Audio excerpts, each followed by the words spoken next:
In this video, guys, we're going to look at something different. Warning signs that you should not trade. This could save you a small fortune. Stick around. Hey guys, warm welcome to you. All right, so I'm pretty strict with my trading. When I don't feel on form, I won't trade. Now, there's a certain level where you're still gonna want to trade, because at the end of the day, we don't feel 100% all the time. Maybe you didn't have the best night's sleep. There's a lot of difference between an awful night's sleep and not the greatest night's sleep. So you've got to be a good judge of this. But I'm quite strict, and I err on the side of, hey, if I'm not feeling it, I am the edge. I'm not an algorithm. I'm a human being, and I need to be as on top form as possible to make the best trading decisions. Because number one, I recognize that, hey, obviously that's conducive to profitability.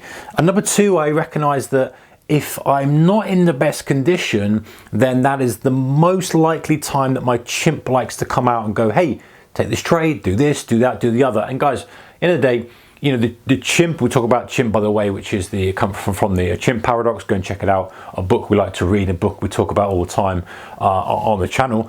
And the idea is that there's a little voice inside your head that's saying, hey, you know what, take the trade, this kind of FOMO, revenge, over trading, all that stuff. So different topics, different thing. But he tends to come out to play, if you like, when things are not quite on form physically. You're a bit tired, a bit this, a bit that, the other. So I'm just aware of that and say, hey, my default setting is not to trade, and I have to be in a good position physically to trade. Now, yeah, some flexibility there. I don't have to have a completely refreshed night's sleep and feeling this, but let's just look at some of the things that are warning signs. And actually, you know what, sometimes if you listen to this, it saves yourself a lot of money. I know that over years, if I'd listened to some of these type of things, there'll be significant difference in P&L, significant gains from kind of days when I've just done huge damage to stuff in my early days when I thought I could just push through and don't worry about the tiredness. In actual fact, your brain's in a different mode. Anyway, let's go on with it, guys. Number one, very tired. So goes without saying, good sleep is necessary because you're making very serious decisions, and your brain might feel like it's a serious decision,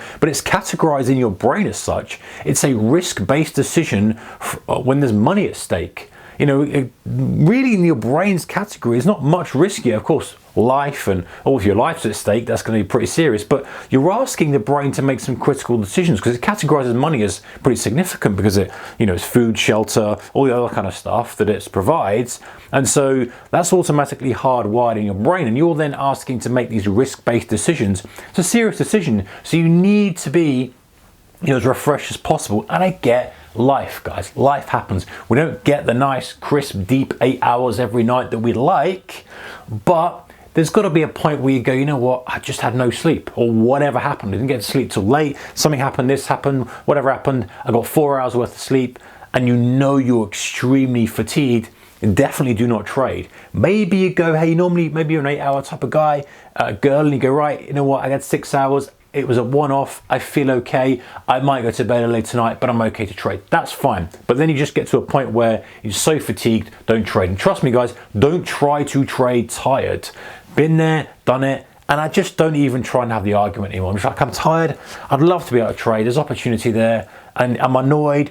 Is there anything I could do about it, make sure I'm getting better sleep? Most of the time, no, it just happens. Something caused you not to get good sleep, whatever it is. Deal with it. Just say next, wait till the next day. Or if you're in a position where you can lie in a bit longer or have a nap or something to try and get your energy back up, then by all means try that. Anyway, pretty obvious one, that, guys. Number two, can't get focused and stay focused. So sometimes you're trying to focus on the charts, you're trying to focus on the market, and your mind's drifting off. And just come back, and your mind's drifting off again. If that persists, it's nice to have a routine to get you back into focus, whether that's music, and there's a video coming up on that in a minute, guys. So make sure you subscribe if you're kind of looking out for that one, to get you focused and get you back into the zone, and maybe some kind of ritual. Some people like meditation, some people like exercise, whatever it is, to try to. But if you can't keep the focus when you're assessing the trades, then you may not be able to be as focused as you like in the trade, especially if you're a day trader. You're not high frequency trader, but you're trading frequently, should I say, then that's really when you're going to need, hey, I want to keep my focus, I want to be alert, I want to be alert to all the different things, I want to see how different price moves, I want to be alerted to the volume, the ticks, whatever it may be. So if you can't get focused and stay focused, just either try to reset yourself or go, hey, you know what, for whatever reason my mind's elsewhere. Kind of ties in, I guess, with number 5, but we'll get to that in a moment. Number 4, pain, back, shoulders, etc. Talked about this before. If you're sitting down for a long period of time, you can get, back pain, shoulder pain. And if a personal trainer or a bodybuilder come in as a guest, we have special guest speakers on some of the calls, and he talked about posture, he talked about some of the exercises to help pull your shoulders back, talked a little bit about nutrition as well, and just trying to kind of keep healthy as a trader. But hey, even with all that in mind, we are there, we're hunched over the screen, we're sitting there. If you're feeling constantly like, oh, back's hurting and this, that, and the other, then, if it's so bad, just don't trade. But try to find a decent chair or standing desk. I'm on standing desk most of the time now, have the stuff all set out there. It lowers up and down so you can put a seat in, but I never have done. But if you have that, back pain, shoulder pain, go and deal with that first before you come and try and trade, because it's just your mind will just get sucked to that. You're in a trade, you get sucked to that. And also when the pressure of the trade is on, that will start to flare up. You're like, my shoulders are tight, my back's hurting, or whatever it is. So recognize sometimes if you've got some kind of back pain or shoulder pain, been to the gym or something, you've got a bit of muscle pain, you can't just not trade on every time a little twinge. But again, like the tiredness thing, if it gets too much, deal with it, come back, because you'll regret it. You'll just regret trading when you're in this pain. Number 5, mind drifting elsewhere. So similar to can't get focused, but this is a reason. There's a reason you're thinking about someone somewhere who's doing something that you're thinking about. Your partner's got a job interview, something, or your child's going for the day at school, or something significant that you've been thinking about. It's not necessarily to do with you as such, or it could be to do with you, but your mind is elsewhere on something that your brain thinks is critical. I'm waiting for the results of this medical test, or you get the point, guys. Something that, life, again, where your mind is thinking, what does that mean? And you're kind of mulling through the different scenarios of the results or whatever it may be in your mind, and you find yourself thinking about that. If that's the case, be very careful, because again, you can find yourself sort of zoning out into the chart, and then ultimately your brain is going off elsewhere into this important thing. So be careful of that. Sometimes it's not easy to catch yourself doing that, but guys, there's sometimes a significant events in life which take up a lot of mental capacity. That's really a time to step away from the markets. Eye strain, big on this.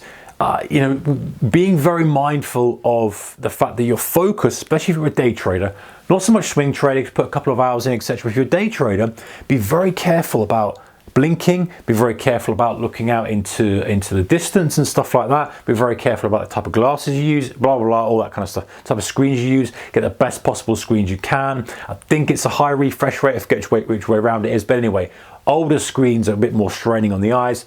This is completely out of my topic area of expertise, guys. But I'm sure there's plenty of content out there to kind of work out what the best screens for eye strain. But if you're in front of the screen, like, my eyes are straining and watering, then it's time just to shut it down. Have a break, come back if you need to. Just be mindful. I think the point is, guys, with all these 6 things, and we can add more, is the default setting should be don't trade unless you tick the box where you say, I feel good.